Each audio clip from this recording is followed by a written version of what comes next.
మనం ఉద్యమాలు నిర్మించాలనుకునేటప్పుడు మనకి కావలసినటువంటిది మొదటిది తీరిక. తీరిక లేనోడు ఏ ఉద్యమంలోకి రాలేడు. తర్వాత కావాల్సింది విషయ పరిజ్ఞానం, అంటే నాలెడ్జ్ ఉండాలి. మూడవది స్కిల్ ఉండాలి. తీరిక ఉండి విషయం తెలిసి ఆ పని చేసే స్కిల్ ఉండి ఈ మూటికి కామన్ మోటివేషన్ ఉండాలి. ఇది లేకుండా రారు ఎవరు కూడా. ఒక మనిషికి తీరిక ఉంది, నాలెడ్జ్ ఉంది, స్కిల్ ఉంది, కానీ పని చేయడు. అట్లా మేము చూసాం. ఎందుకంటే మోటివేషన్ లేదు, పని చేయాలని మోటివేషన్ లేదు. మోటివేషన్ కానీ ఉంటే తీరికని ఎట్లా తయారు చేసుకోవాలో మేము చెప్పగలం. మీ టైం టేబుల్ ఇస్తే అనాలిసిస్ చేసి చెప్పగలం. టైం మేనేజ్మెంట్ అనే ఒక స్కిల్ నేర్పిస్తే టైం ఎక్కడ దొరుకుతుందో చూపిస్తాం మేము. ఎట్లాంటివాడికైనా చూపించగలం. మన దగ్గర ఆ విద్య ఉంది. ఒకసారి మీ దగ్గర పనిచేసిపోయిన ఆయన జిహెచ్ఎంసీలో పనిచేసే టైంలో, ఉమ్మడి రాష్ట్రంలో పనిచేసేటప్పుడు 50 మంది మున్సిపాలిటీ డాక్టర్లు నా దగ్గర పంపించారు ట్రైనింగ్కి. అంటే మున్సిపాలిటీ హెల్త్ ఇష్యూస్ని ఎట్లా అడ్రస్ చేయాలో నేర్పించడానికి పంపించాడు. ఆయన కూడా ఇచ్చాడు, ఏం చెప్తారు చూద్దామని. ఆయన ఇంట్రడక్షన్లో మాట్లాడుతూ, మీరు చెప్పినట్టు మాట్లాడుతూ, నేను రోజుకు 16 గంటలు పని చేస్తా అన్నాడు.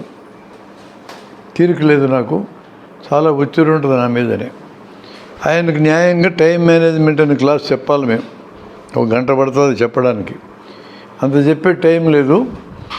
మరి నీకు తీరిక నేను చూపించమంటావా అన్న. నీకు తీరిక చూపిస్తాను నేను అన్న. ఎట్లా చూపిస్తావు? 16 గంటలు పని చేస్తున్నావు కదా అన్నాడు. నీ టైం టేబుల్ రాయన్న.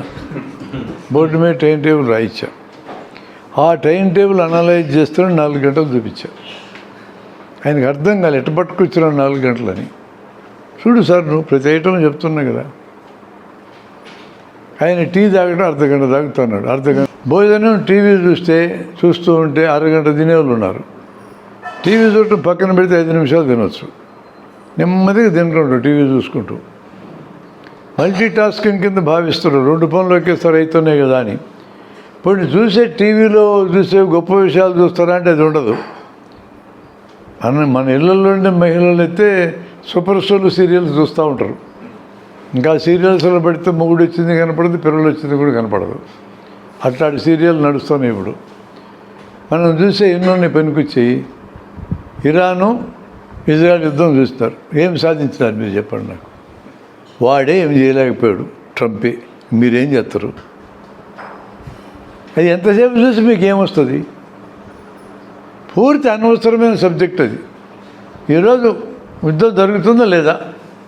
నువ్వేమైనా షేర్లు మార్కెట్లో ఉన్నవాడు అయితే ఆ యుద్ధం ఏ షేర్ల మీద పనిచేస్తుంది, ఏ పెరుగుతుంది తగ్గుతుంది లెక్కలేసుకోవడం చూడొచ్చు.